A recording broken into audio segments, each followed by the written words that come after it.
All right. We are live in LinkedIn and YouTube right now. I'm just going to head over to our Facebook group and make sure that we're going live there now. Okay, here we go. Perfect. We are all set. Let's go live and we should be good to go. Molly, how are you today? I'm good. I'm excited to be here. Thank you for joining me. Let's see here. It says it's still connecting, so let's just be patient here. Thank you to our friends. Oh, there we are. I think we're good. All right. It looks like we're good to go. Awesome. I am on Wi-Fi right now, which I'm not happy about. I should have gone hard wire, but I think we'll be okay. So if I start breaking up, Molly, let me know. Okay. And Great. Okay, terrific. Welcome everybody to another Q&A office hour and strategy call. I am really excited to have a guest today. We'll be introducing her in a second. We are streaming live into LinkedIn and to YouTube as well as Facebook. Facebook has made it a little bit more difficult for us, so thank you for your patience as we got both of the videos up and running. But we are here today to serve up some tremendous value to you, right, Molly? Yes, I'm excited. And I know that this is a topic that is, it's super, super important for my community because the pressure to be on social media in a certain way at a certain frequency is exhausting. And so Molly and I, just to be clear, are here with you today so that you can spend less time on social media. So if you're looking for strategies to use social media as your primary lead funnel, this is probably not going to be I mean, you'll get value out of it, but this is probably not going to be the life for you. Like really what we want to focus on is maximizing your social media presence and having it work for you without a tremendous amount of effort. How does that sound, Molly? That sounds great. I'm excited to help everyone. Okay, terrific. Great. So thank you guys for joining us. Oh, Vandana, thank you for watching. Good to see you here. All right. Why don't we just start with who are you, Molly? So I am super excited to be joining the LPRX team. I'm the digital marketing operations coordinator. It's a handful to say, but that is what I am. And so basically what I do is I help you guys reach more RDs and wellness professionals so that we can start to share all of the incredible resources that we have with people so that they are not overwhelmed with their marketing anymore. So my background, actually, I was a teacher, I was a wedding planner. I kind of didn't love either one of those, but loved aspects of both of them, and then started doing what I do now, which is, brand strategy, messaging specifically, copywriting, and just really helping people figure out what do I say when I'm trying to reach the people that I want to reach online? Because I think that's a lot of what people struggle with. They're like, I know what I want to say, I just don't know how to say it. And so oftentimes they're kind of not saying it in a way that is reaching their ideal client. They're saying it in a way that's, focused on them or how amazing they are. And they're not coming at it from like the marketing perspective, which is what makes it so effective and actually reach the people that they want to reach. So that's kind of in a nutshell what I do. That's amazing. Thank you. And like the operations part of your title it's so true to what you've been doing with us already, helping us with our funnels. So Molly has significant experience with structuring funnels and writing the copy for the funnels. So we're not going to be covering that today. Maybe that's another Q&A, Molly. Yeah. But again, our focus today is to support you with creating social media content in an efficient way, and also just kind of share tips and secrets. I created an entire ebook for you because that's what we do here at Living Plate RX. We just create content. So I am going to be sharing my screen shortly to share with you this ebook at the end of our presentation today, or our strategy session, or at the end of the recording. If you're watching the recording, make sure that you grab that link. We'll be dropping that link inside of the Facebook group. All right, Molly. So let's kick it off. I think, why don't we start with the power of stories and reels, because that's what we're going to focus on today. We're not going to be talking about all of the social media content. We're going to be talking about the most impactful, but also the most recyclable, right? Like reels and stories are so much that you can do with it so that you're not constantly in front of the camera. So why don't we start there? Why don't we start with Why reels and stories? And what are kind of the key metrics that we need to look at there? Okay. So I like to focus on reels and stories kind of like separately in my brain.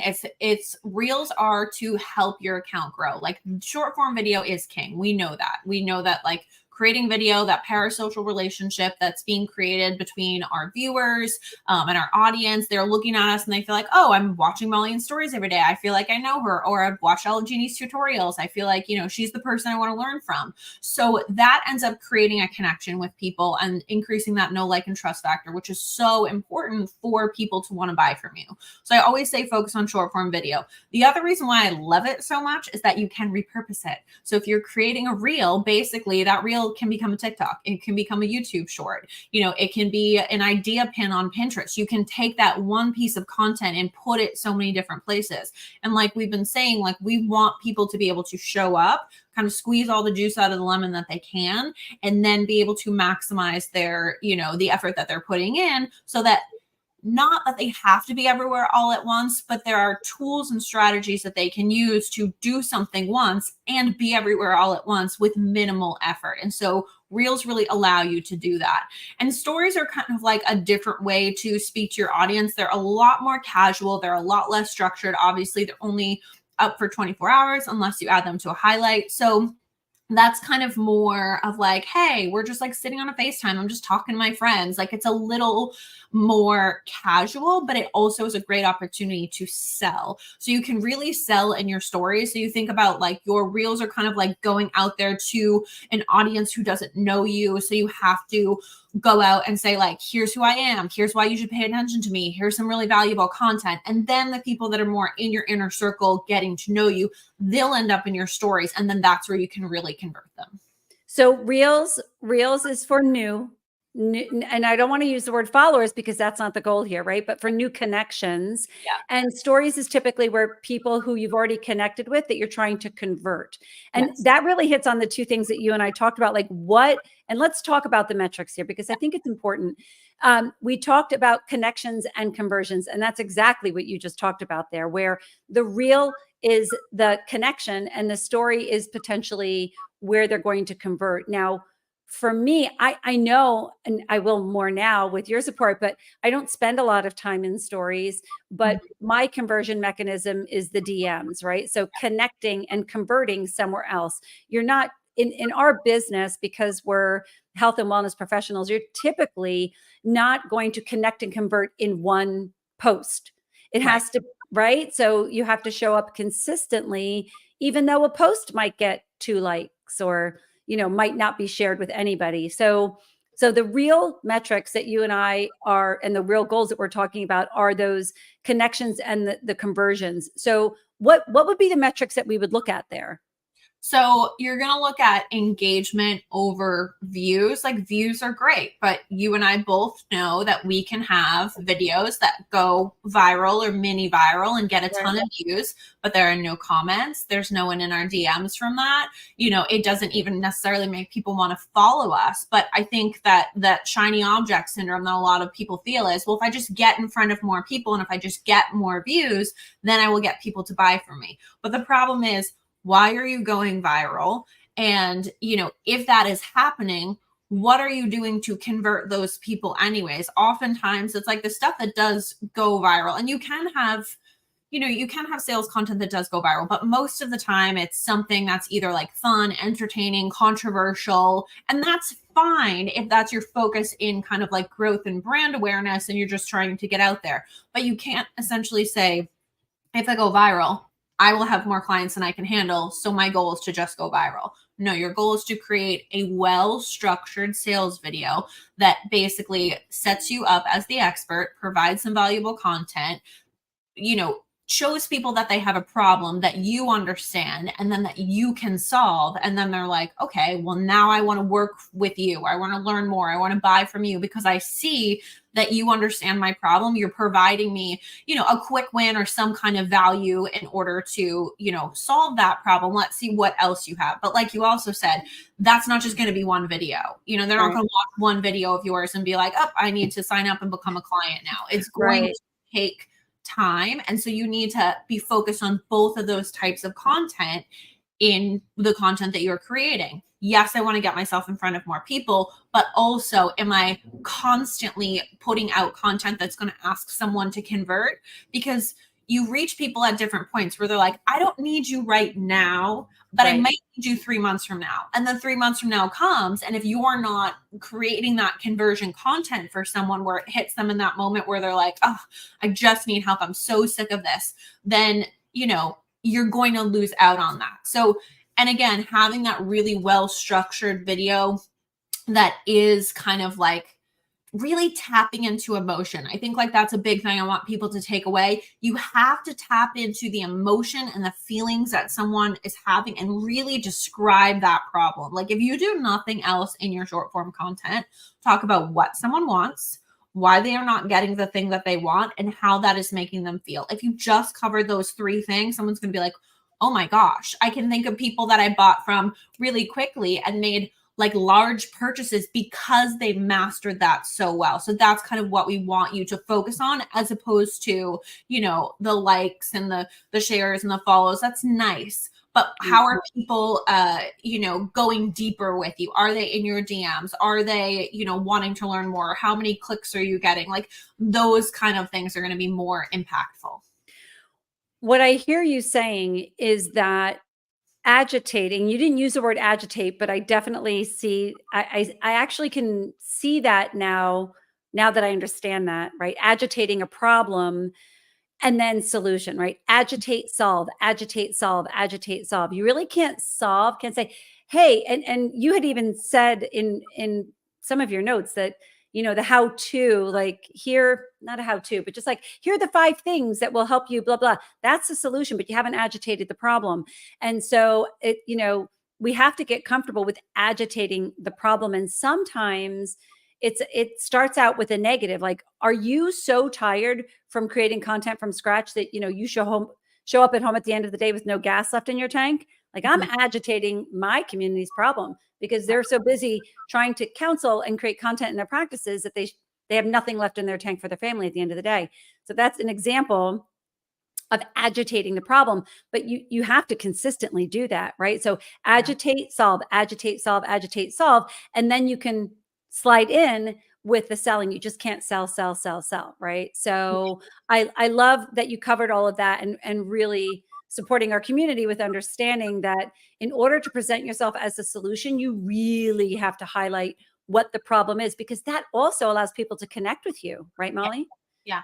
Yeah. And I think too, like the biggest thing is that people are more motivated to act to prevent themselves from losing something than they are to gain something. So as much as I really don't like, like heavy kind of like scare tactics in your marketing and things like that, there's an element there where you have to tell people what the stakes are. If they don't Right. realize what will happen if they don't work with you and you're not saying that, like you could just sit there and do nothing and continue to, Right. go further into having health issues or, whatever it is. But you need to kind of like tell people what's at stake. And those negative hooks at the beginning of a video, like, this is what you're losing or whatever it is, those are typically going to be more effective. And there's, we can kind of go into buyer types. That's a whole nother lesson. But That's so interesting to me. It's so interesting to me because there's a lot of talk about that on social, from influencers who teach people how to grow on social media, right, about using those negative stakes versus a positive stakes. And I think, our community in general, Molly, I'm sure you recognize this already. We're pretty positive, motivational people. Like, we're like right. cheerleaders. Like, we don't want to use negativity, but it does work. And you are following up the negative stakes with, I can help you. So the Exactly. more you can create that chasm, right, between where people are and where they're going and where you can, potentially take them, like the better it's going to resonate, I think. It sounds like, anyway, right? And I think there's also levels of awareness as well. So we have to think about like for our clients, are they like aware that they even have a problem? And if they're not aware that they have a problem because we haven't pointed it out to them, they don't Right. even know that they need a solution. So coming in with a solution before you've introduced the problem, like they're just going to pass by. So you Right. have to Right. like, here's a problem. Do you feel like this? Are you experiencing this? Are these negative things happening to you? Okay, you might have this problem. Did you know there's actually a solution to that? And so I think a lot of times people, it's kind of like meta when you're thinking about it when you're doing a video, because you're like, I'm just talking about it, but you have to think about these kind of things as you are structuring your video. You can't just think about what you're saying. You have to make sure that you're hitting on these certain notes so that you are structuring in a way that people's brains kind of work. Because like you were saying, the how to or the 5 ways to do X, Y, and Z, that's not as effective for people. Stories are what's effective because that's how our brain works. So if you could find a way to almost deliver that content in more of a story format, people are going to remember it. Their brains are going to be able to follow it, because by the time you get to 5, they don't remember what 1 was, Right. giving your 5 things. So, but if you tell a story and you're walking someone through it, and this happened, and this is what my client experienced, and here's what we did, and here's how we solved the problem, the person watching is kind of tracking with you, and that's helpful for conversion. So much to talk about here. And for all of you who are joining us right now, we are live, so you can ask questions and we will answer them. If we missed your question, we will come back to it in the recording, but please ask any questions that you have related to social media marketing, sales funnels. We're here to support you. Mollie, I want to go back to something because you brought it up. We had talked about it. These vanity metrics of likes and shares and follows, and how we really can't get hung up on that. And even like, I know not to get hung up on that, but that rush that you get when something is really performing. And then, the smart part of my brain is like, wait a minute, what did you really get out of this? I'm going to share with you all an example I may have shared before with some of you, but I'll repeat here. I used a meme video with Ryan Reynolds, and it was a message that resonated with my community, but it was just funny. It was just like a funny video, and it was at a time when he was really trending, so it was great.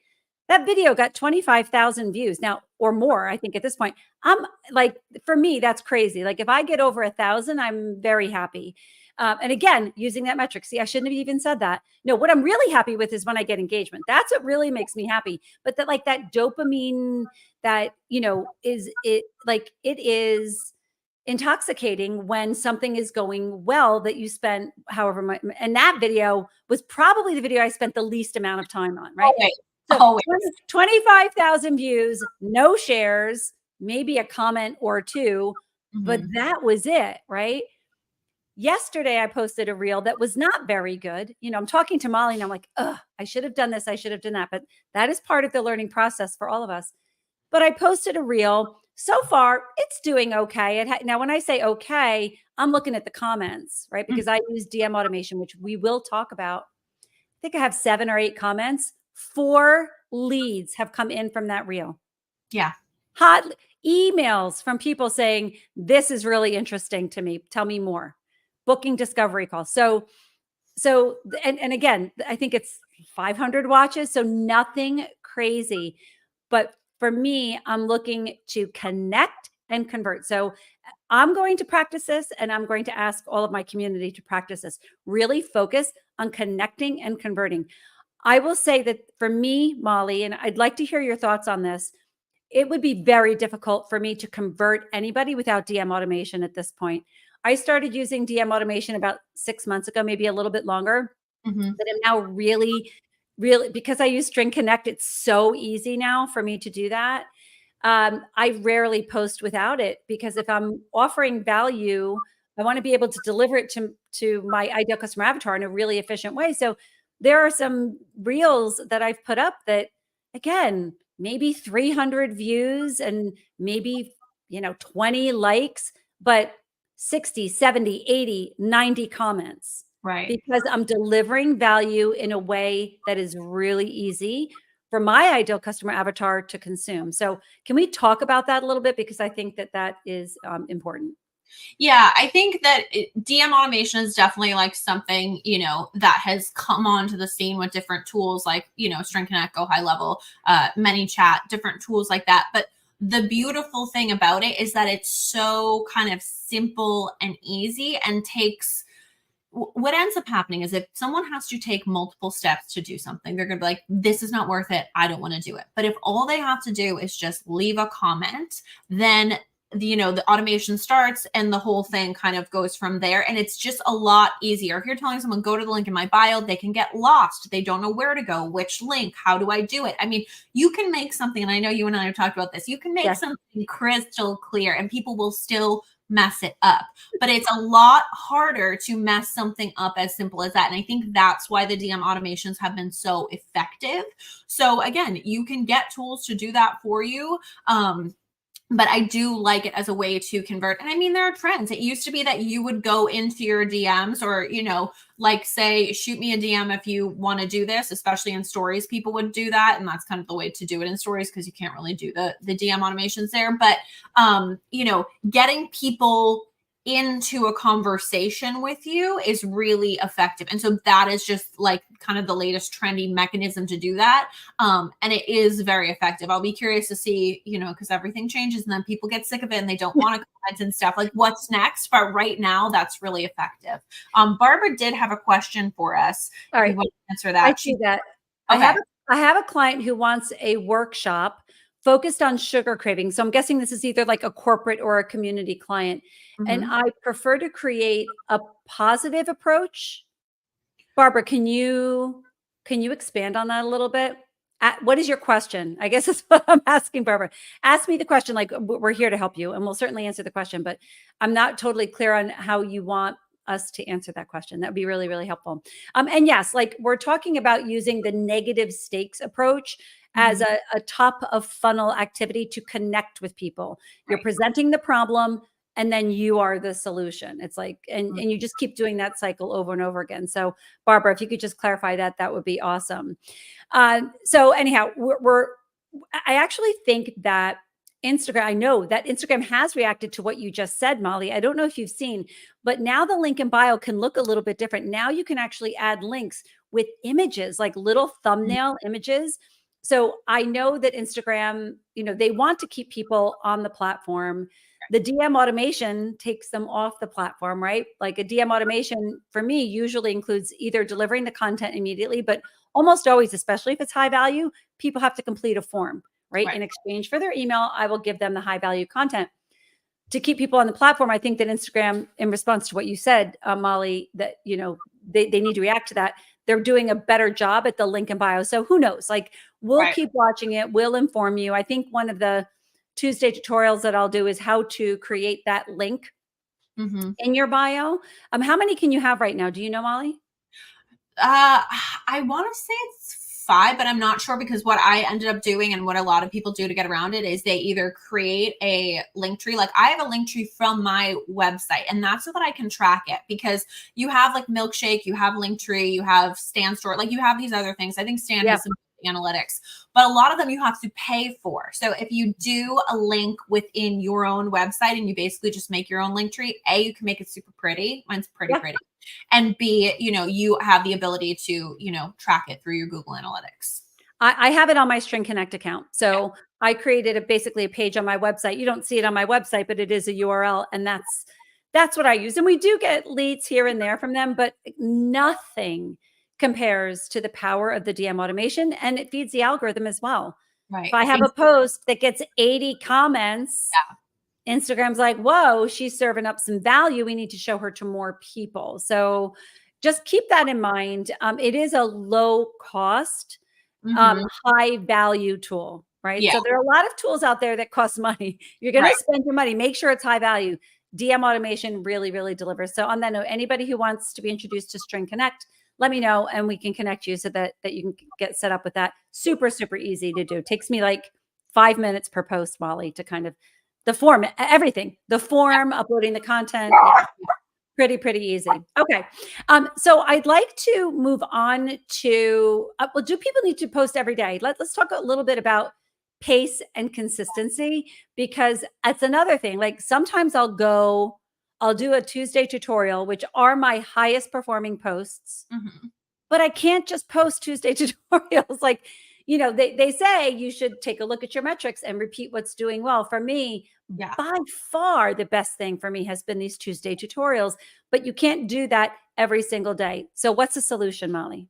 Okay. So no, I always tell like my clients, everyone that I work with, what can you do consistently? Because that is going to be the thing that that creates the results, because essentially consistency compounds. So the more that you do that, the better you get.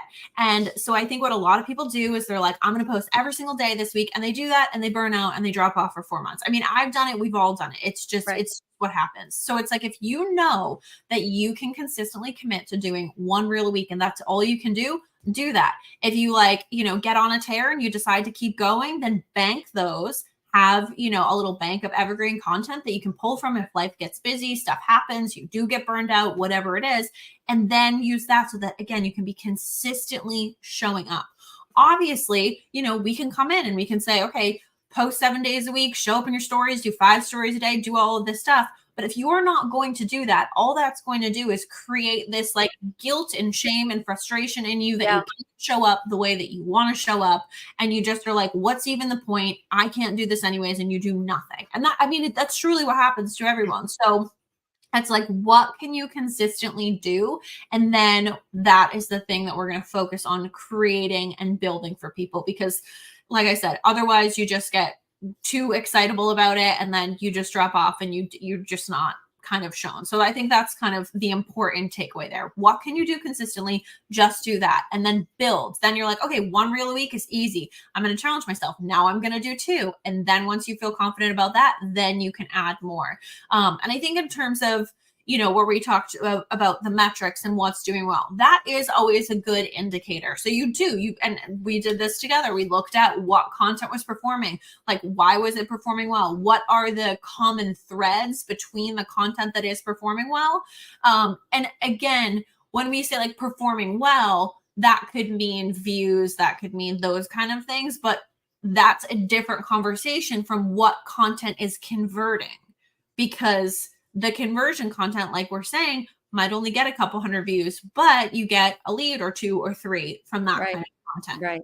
Right. So understanding that is key, and focusing the bandwidth that you do have on creating that kind of content, because again, that's how you're going to maximize the effort that you're putting in. And then if you want to, you can sprinkle in super low effort stuff like a CapCut template, like a meme, like some B-roll with text on the screen.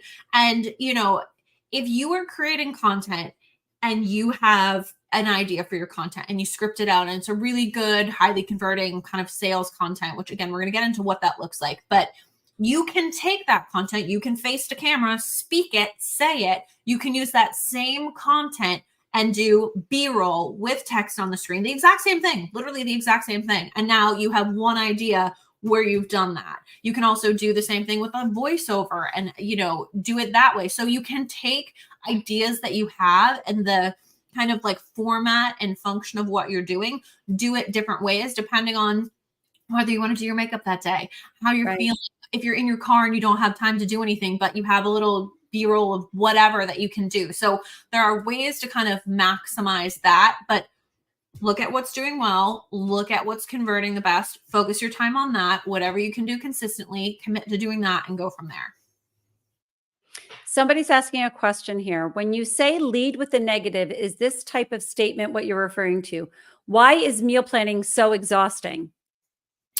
You could say something like that, but if that's going to be your hook that you're leading into it, you want to think about like, how is that hook then connected to either like a point that I want to make, what someone wants, a problem that someone has. So maybe if it's that, you can help them make it easier. Yes, that would be good. Or you could say like, this is the worst part of meal planning, like, something like that. And then you're going into it. Or, here is the secret thing that most people do wrong when they're meal planning and why it takes them forever. Like that would be a hook where someone's like, ooh.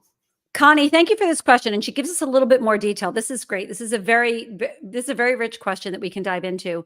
One of the things, Molly, that you mentioned, aside from negative stakes when we were off camera, you also talked about positioning yourself as an authority. There is going to be a place, and I think that this relates to Connie's position here, because she's also saying, somebody who's living with gestational diabetes, that the pain point is that tracking your blood sugar and trying to avoid spikes can be exhausting, right? But like Mhm. the proper meal planning can help alleviate that problem.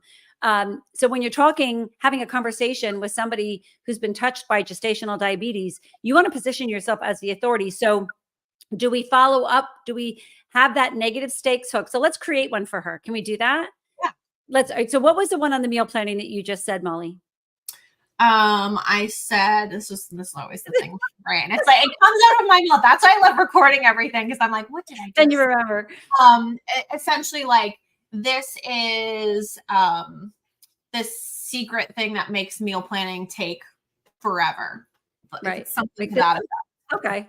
Like the worst part about meal planning. How about this? How about the worst part about meal planning with gestational diabetes? Yeah, you could say Right? something like that. Okay. Or here's what you should know if you have gestational diabetes about meal planning. Like here's the like I want something like here's the thing that gets most people in trouble, or here's the thing that trips most people up, or here's the most dangerous thing. I mean, if you want to Sure. really lean into it, Okay. you Okay. know, Okay. And then immediately following with, hey, I'm Connie Brown Riggs. I'm a registered dietitian with X number of years of experience serving people who've been yeah, touched by gestational diabetes. So, boom, you serve up the negative stakes. Now yes, you're positioned as the authority, and then you follow up. Here's how handle meal planning so that you don't have to worry about the spikes, right? So, there are dangers to having spikes in blood sugar when you have gestational diabetes.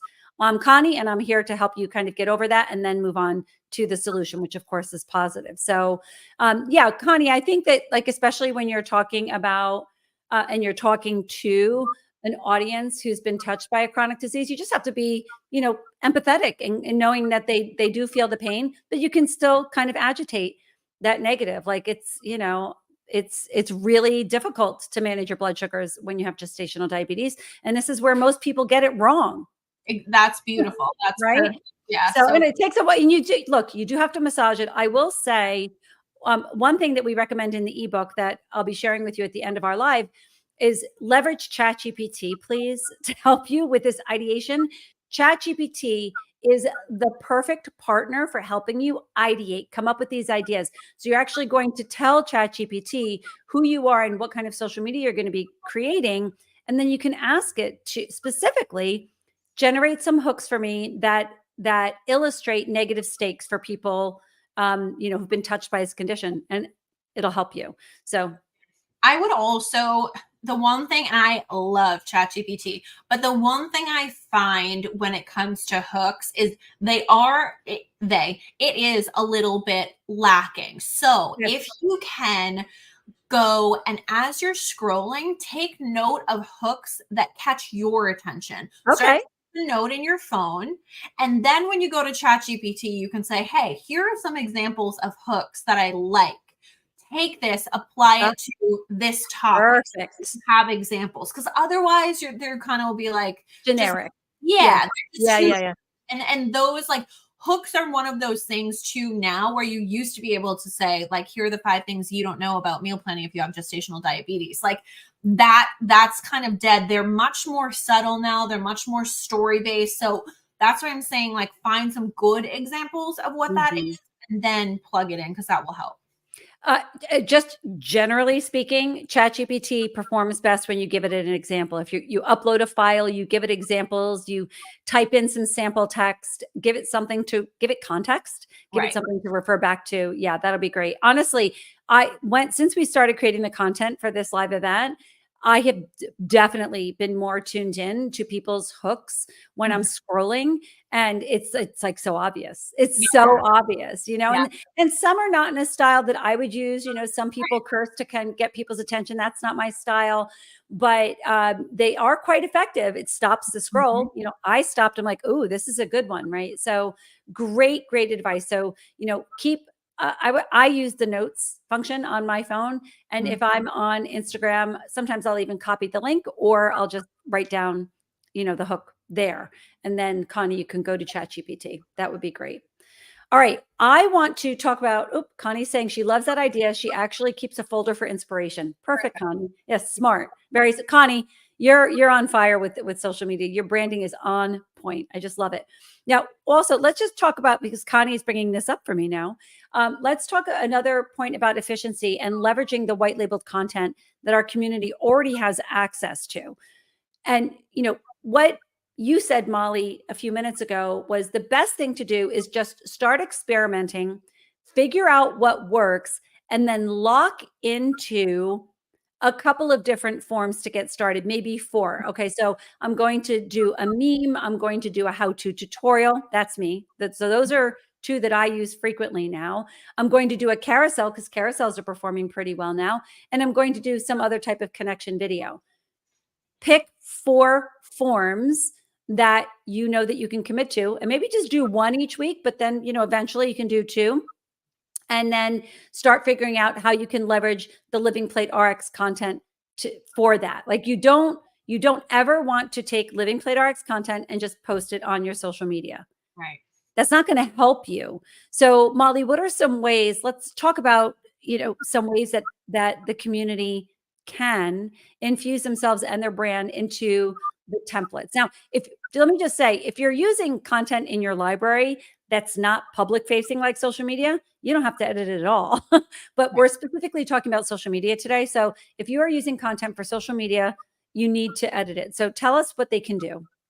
So what immediately comes to mind is like doing a voiceover. So if you have like a cooking video, so like you can add your voice in that and explain it. You could even tell a story, okay, and do like a sales video over a cooking video.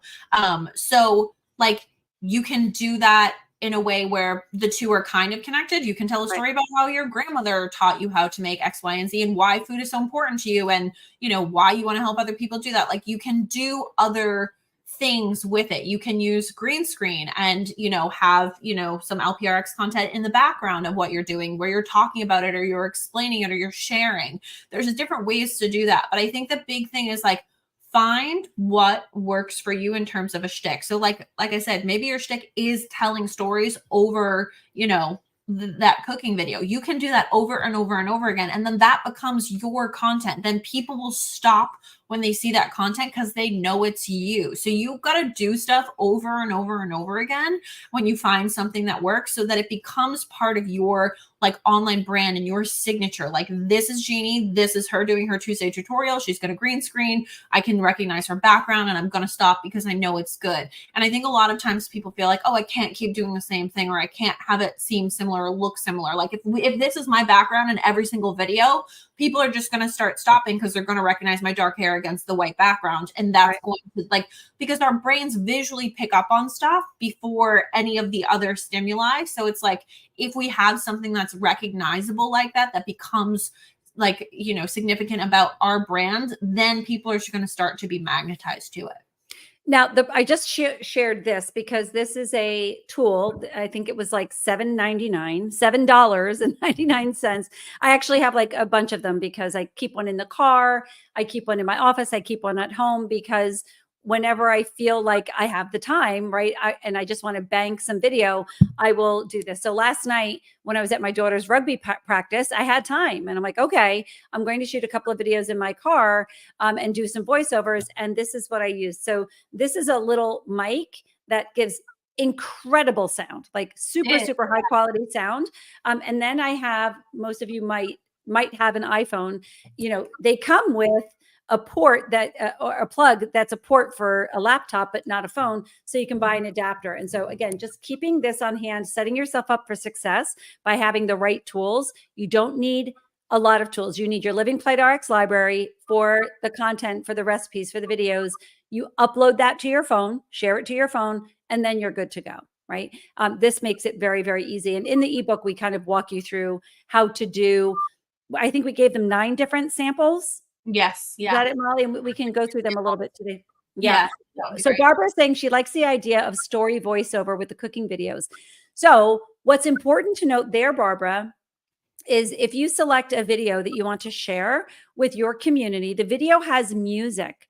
And so in Canva, You can remove the music. You can also mute the music on social media if you want. There's a lot of ways to do that, but just make sure that the music level is low so that your voice is high. And maybe we'll pick another day to do that tutorial, but you can adjust if there are two sounds on a reel, you can make your voice dominant and the background very, very, very quiet.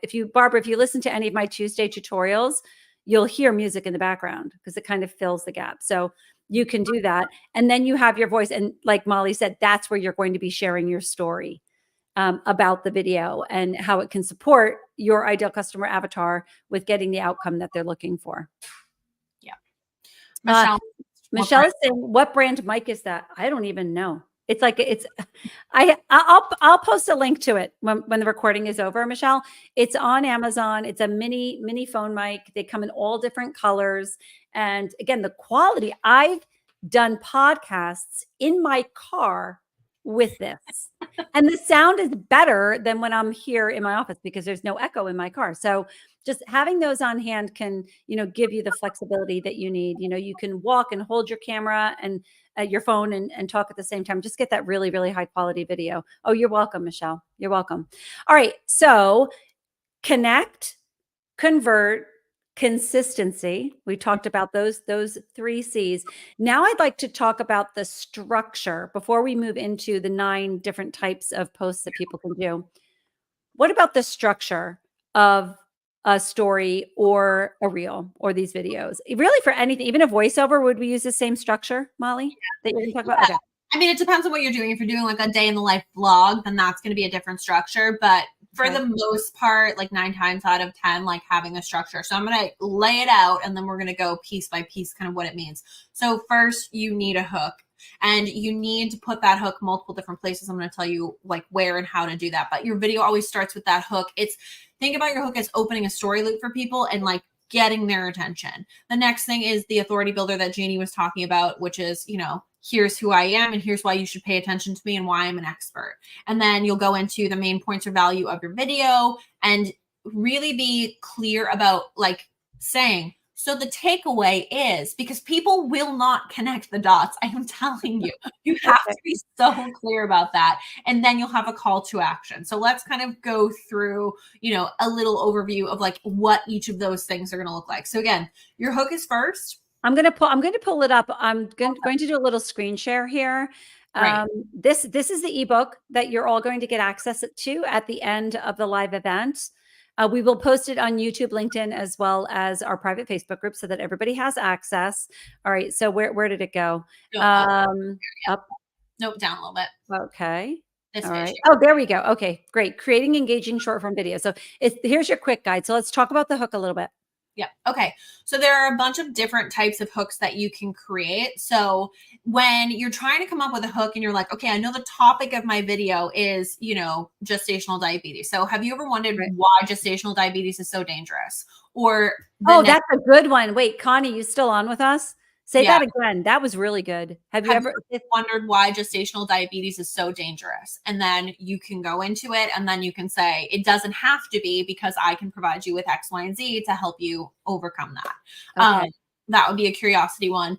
Negative. So this is the worst mistake you could make if you have gestational diabetes. Again, someone's like, oh, like, dang, I need to know what that is. I have it. Like, I don't want to, am I making that mistake? Am I not? So it's going to, pull someone in. Again, all of these hooks, we are opening a story loop. It's kind of like when you read the first chapter of a book and they've like laid out all of this like craziness and you're like, well, I need to know what happens now. This is the same thing we're doing on a much smaller scale with the hooks in our short form video. You can also have a results focus. So here's how my client was able to, overcome their gestational diabetes or manage their gestational diabetes and do A, B, and C. I'm not a gestational diabetes expert. So I'm not really sure what the results would be there, but you kind of catch my drift. Yeah.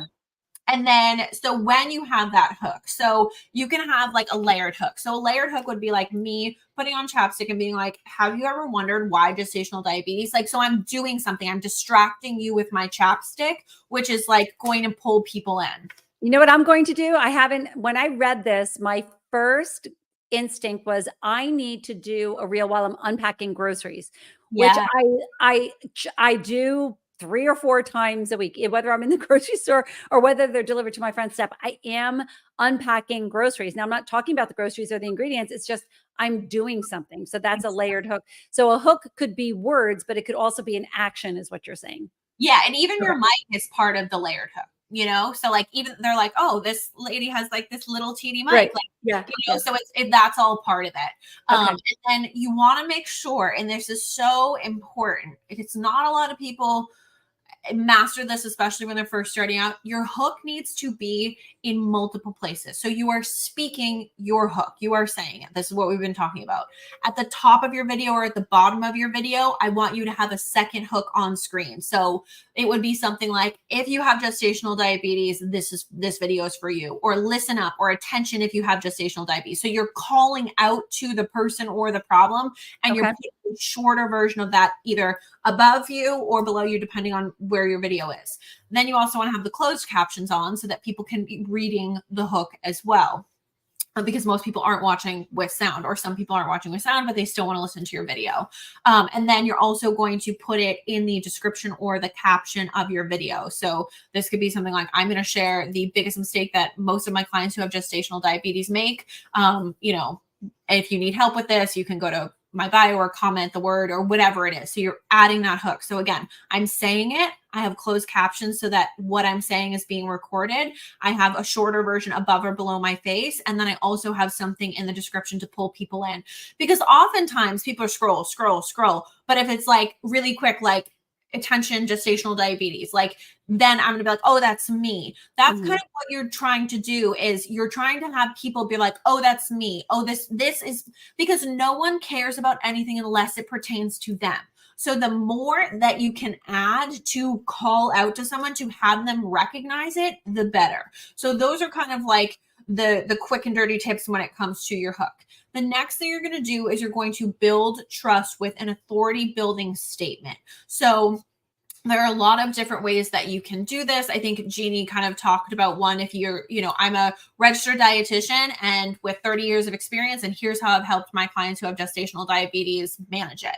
So you are now saying, I'm someone who's an expert in this. You should pay attention to me. Here's why, and here's what I've done. So you want that authority building statement, right after your hook. You could also, let's say that you could say, you could put it in your hook. So you could say, as someone who helps clients who have gestational diabetes, this is the biggest mistake that I see most of my clients make. So again, you're putting your authority builder Okay. in your hook. So there are different ways that you can put it in there, but that's a key piece of why people should pay attention to that.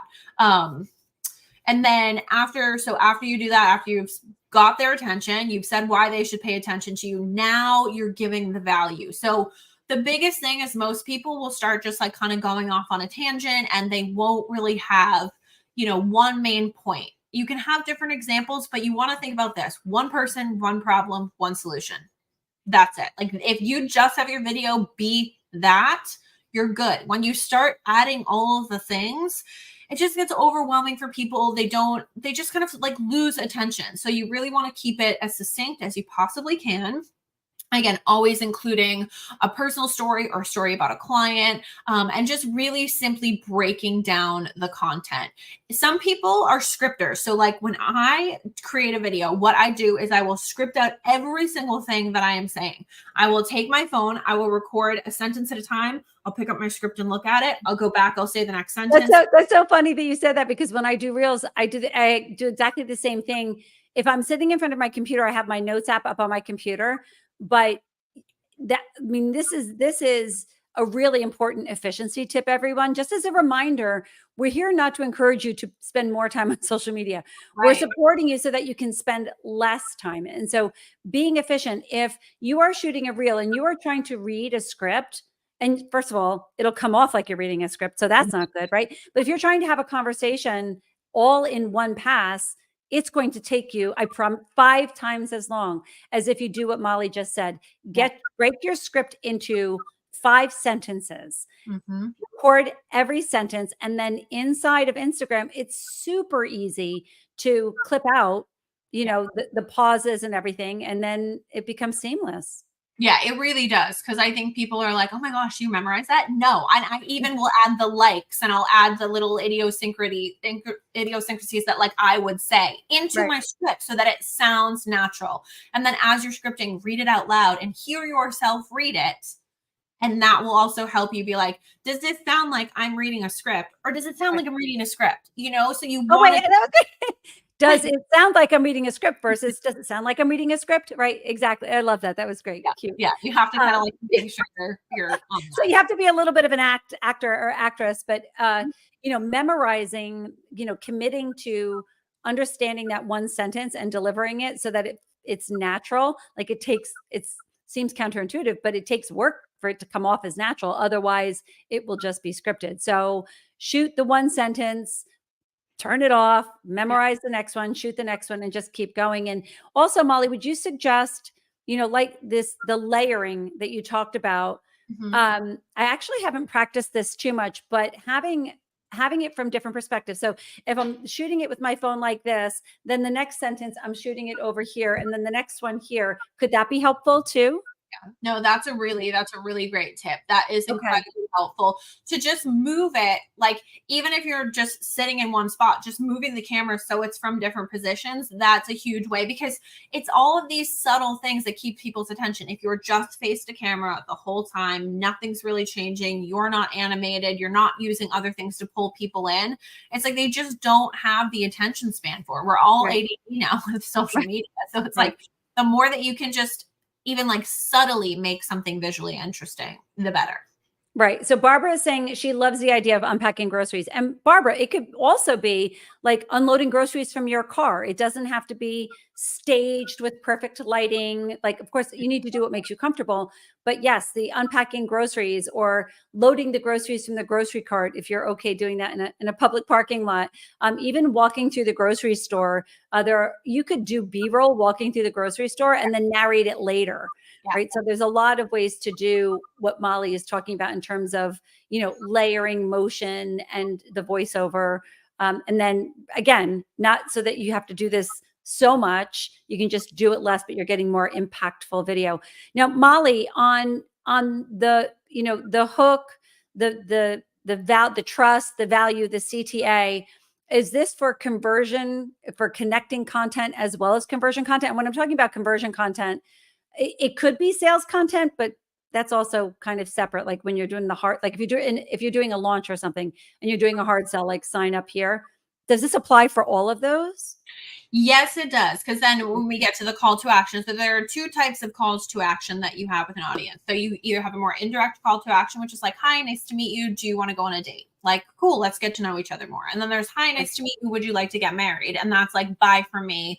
I'm selling something. Like, let's make this thing official. And so Right. those two types of calls to action exist. You can have both in a video. You could have after your hook and your authority builder, you could say, like, you're going to want to save this video. That's an indirect one. And then at the end of the video, you can say, and if you want to learn more about how I can help you do this, DM me the word comment below. Like, so Right. you can, or comment the word DM below, like Right. whatever it is. So you can do both of those. So whether or not your video is going to be about more kind of like connecting content or whether it's more conversion, like this structure will work for you. So you could just have a hook that's about like, I have to tell you what happened to me today because I was walking down the street and I just can't believe the conversation I just had. Okay, there's my hook. And then it's like, I'm just a random girl. I don't know anything about anyone, but someone came up to me and asked me my opinion on fashion or something. Like, Right. so I'm just I'm just telling a story. I'm just pulling people in, and then I can tell people what happened in the story, make the point, and then just be like, if you want to hear about all my crazy adventures, follow for more.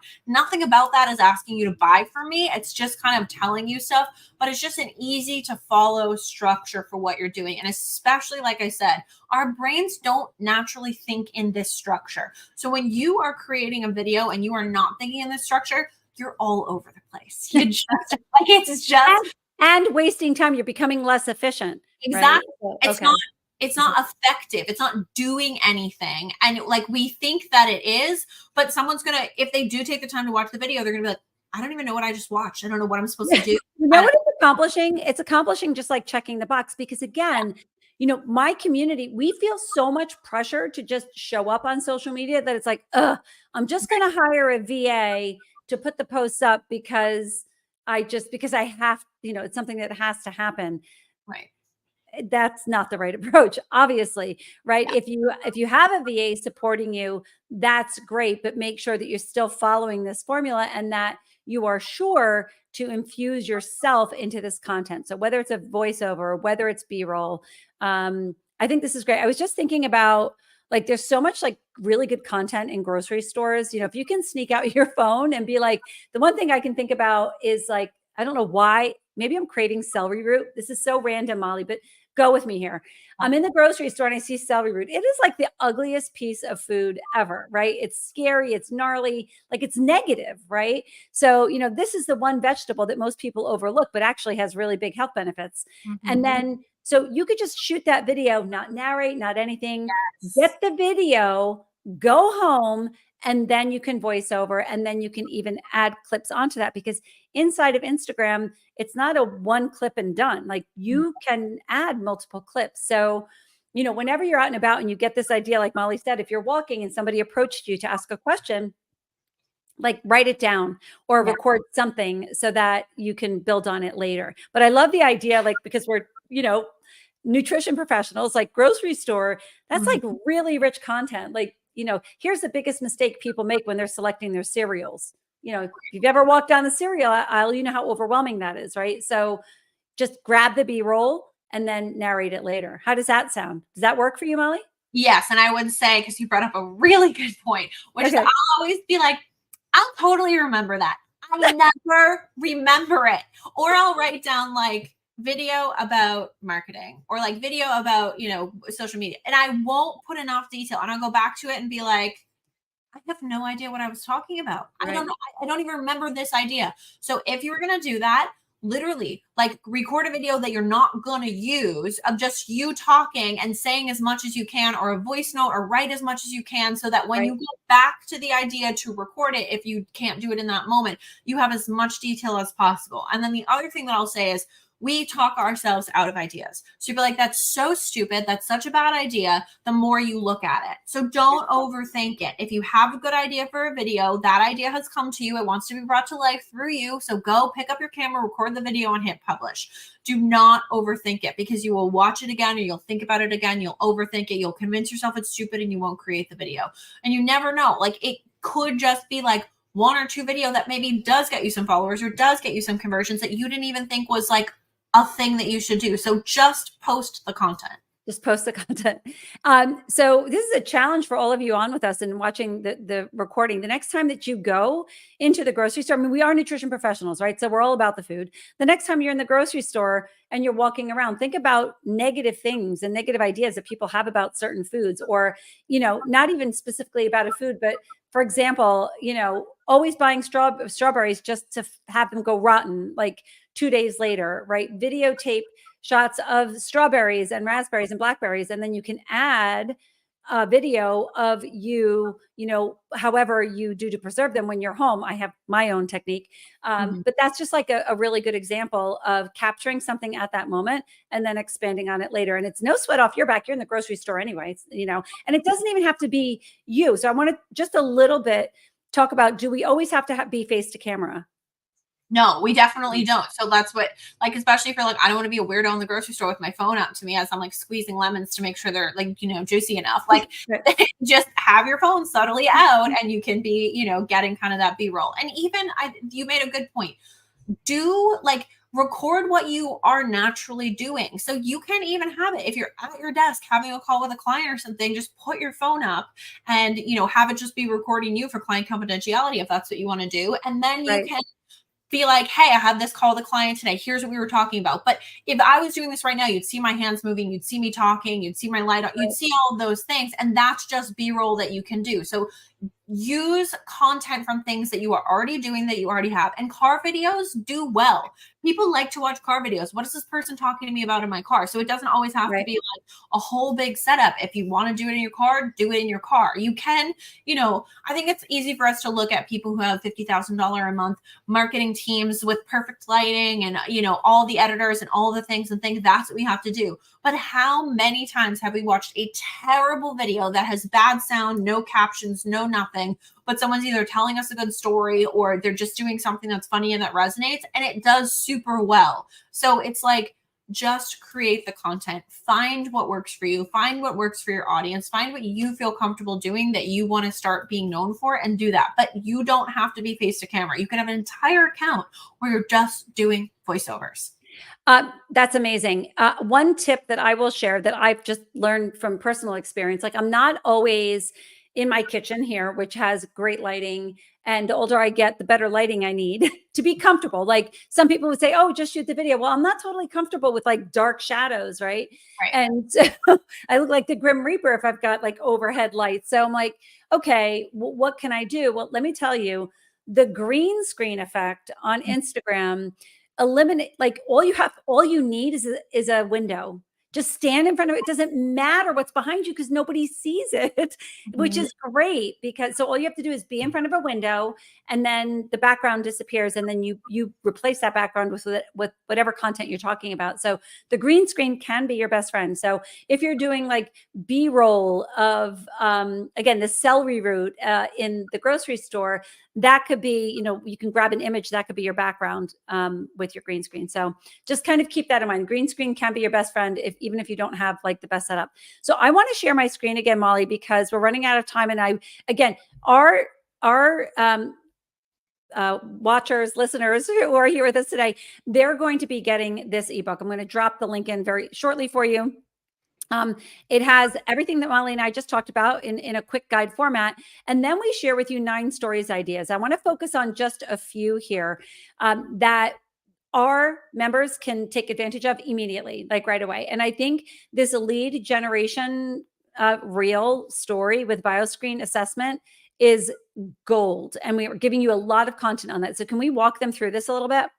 Yeah, and you actually made a good point. If you create a reel that you then want to share as a story because maybe you don't want it to live as a reel, create it in Reels so that you can use the green screen effect, download it, and then you can share it to your stories as a lead gen thing. So I would definitely recommend doing that. So like, let's say that you create this bioscreen assessment as as a reel, and then you want to be able to share it again later in your stories, you can just download it and then upload it and then share it regularly. So with the bioscreen assessment, what you are going to do is you're going to download the story template from your library and you're going to put that on your phone. Then you're basically going to go to the reel creation tool, to the green screen like we talked about, and then use that picture as your background. And then you will create a video based on all of these things that I just talked about. You're going to have a hook, you're going to have your authority builder, and then you're going to go in the main points and why this is so amazing. And you're going to have a call to action for people, whether it's to, comment or to book a call with you or to find more information. But you want to explain when you are creating a video like this, especially if it's something that you want to sell, and with bioscreen, it's going to be such a great lead gen tool for you guys to use to get people to book calls, because sometimes it's hard for people to be like, okay, well, do I need to, really work with someone about this? But Right. this kind of like does that work for you and says like, you want to know what your healthy eating index score is. Like, do you want to know this? And then people are like, well, yeah. So you've got to say, okay, here's the importance of your healthy eating index score. Like, here is how this can help you, and then here's how I can help you create whatever that desired outcome is. So again, you're showing people, because if you were just telling people that with no background and no nothing, they don't see it. But when Right. you're looking at the story and you've got the image where you can see the red and the green and all the different colors, like that's very attractive. That's going to pull people in and make them want to see that. So this is a really great way to be able to use that. And again, use that as your lead gen. I know we have awesome email sequences to help you figure out how to integrate that into your practice, but whether or not you want old clients to come back and do that, or whether you want new clients to reach out and book a call with you, this is a great lead gen tool to do that. And we give you the landing page. Yeah. You don't even have to create the form. You get a personalized landing page. So, somehow you need to get that link to the consumer as part of this content. So it's either going to be you have to get them that link somehow. So it's either going to be a link that you drop in your bio, or it's going to be via DM, which is what I did. Comment, score, and I'll send you this free assessment tool, and you'll get your healthy eating index score. Michelle is asking, are the email sequences in Living Plate? Yes, Michelle, they are in the bio screen train, the biocare, actually, I think in the biocare training area in your learning tab. It's called the What's Your Score campaign. We give you an entire marketing campaign as well as the email sequences. Yeah. So that's all there for you. So just really cut and paste. So once somebody completes the assessment, you will get a notification. You'll get an email, you'll get a notification. I've had people do that on my posts already. Now, the people completing the assessment, this is so interesting. On my account, they're registered dietitians and nutrition professionals mostly who are completing the assessment because they want to know what it's all about. And then I send them their score and I'm like, here's your score and the reports. And this is how we support you with using this in your practice. So for me, it looks a little bit different. But for you, it's truly just copy and paste into your email service provider and you're good to go. So yeah, super, super high value. What's your score? It should be for most of you a scroll stopping, not, hey, I have a new VioScreen dietary assessment tool. No, don't you want to know your score? We all want to know our score. We all want to know where we stand. So kind of leading with that. Okay, so let me just scroll down here. There was another one that I wanted to cover. There's a this and that food poll. That's really simple to do. Ask me anything. I think, Mollie, what your biggest takeaway here is that don't just post and say, just ask me a question about anything. Like, give it some context. Like, ask me questions about meal planning with gestational diabetes. Like, be niche specific. Is that what we want to do here?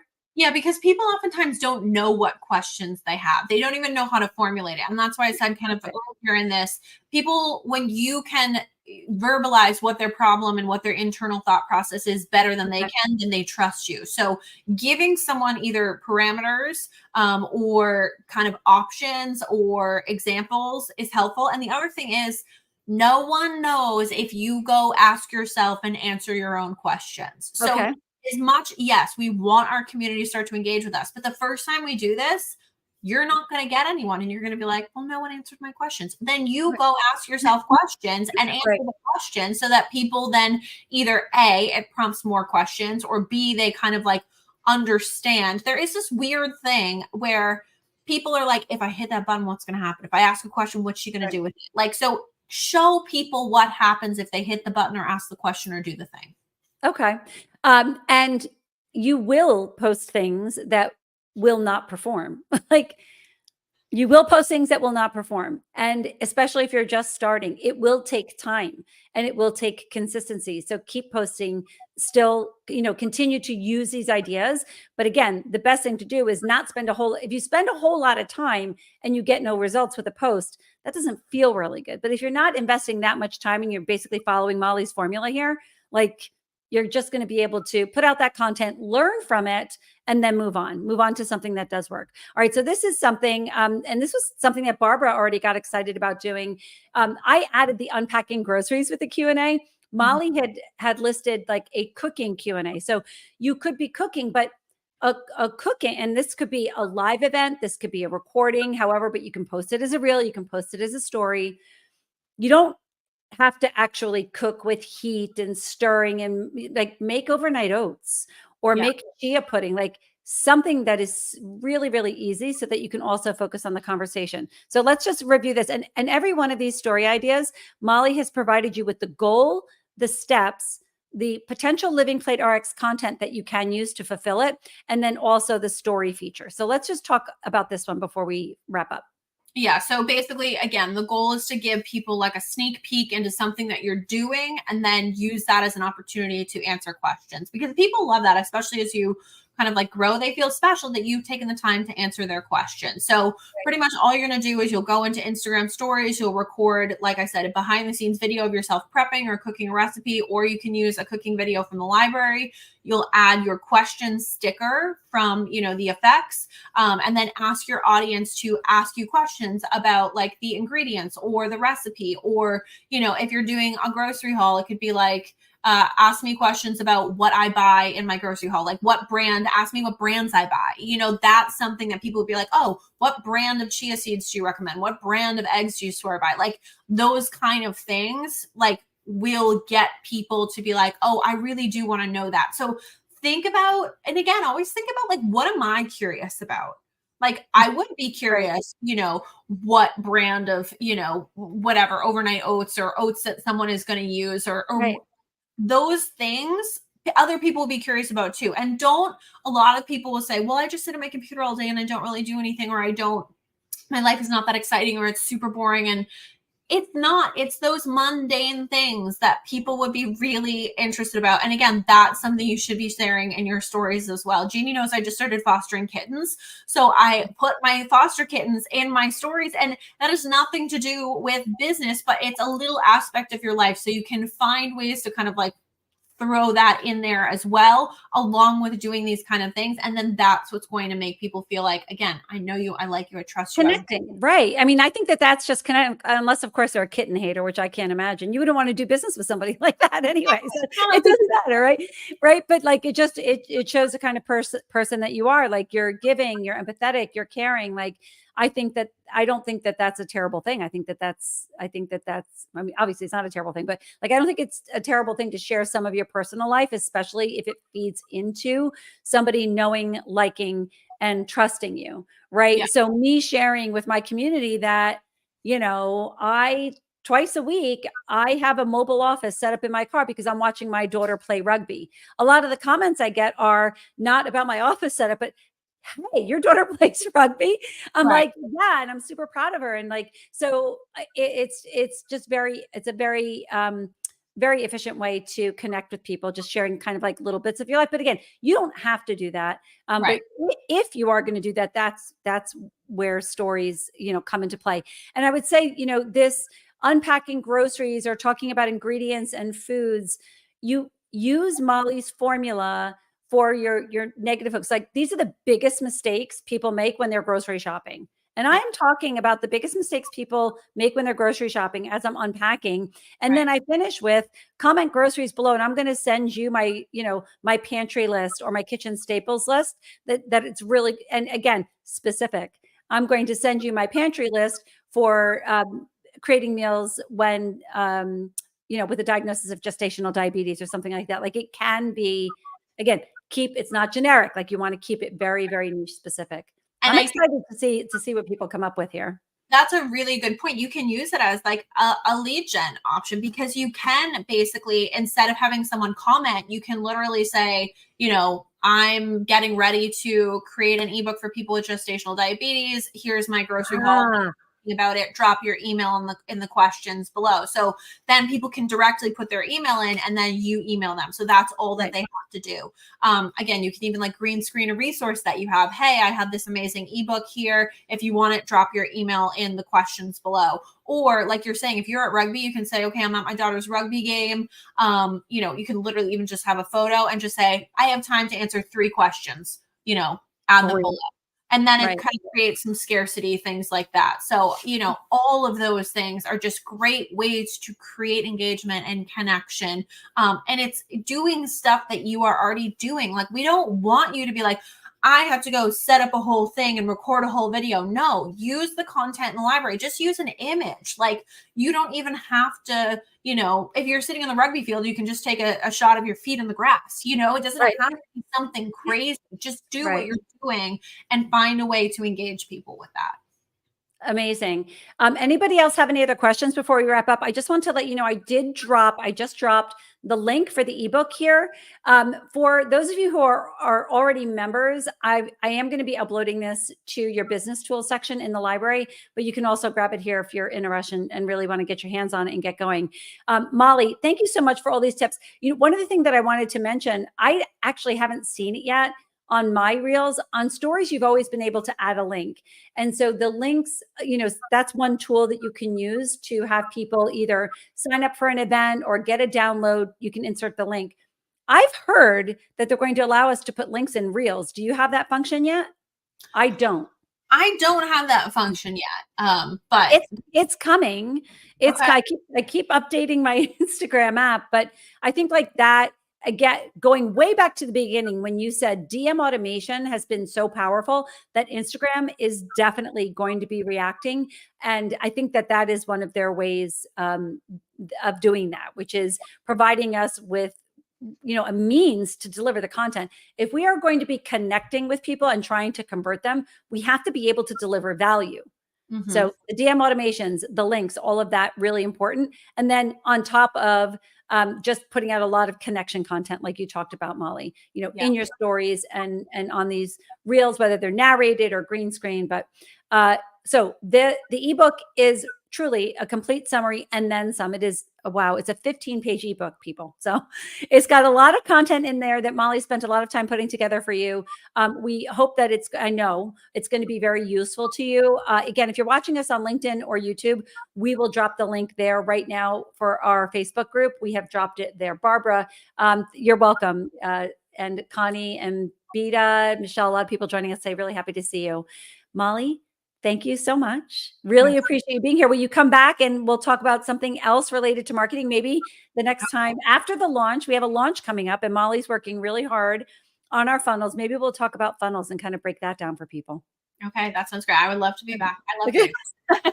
All right. Thank you so much. If any of you have questions for either Molly or me, you can tag us. Molly's a member of our group. You can tag us in comments and we'll get back to you. Oh, Maggie's saying she's coming in late, but she can't wait to watch. Yes, Maggie, you're going to love this because Maggie does actually a lot of cooking videos.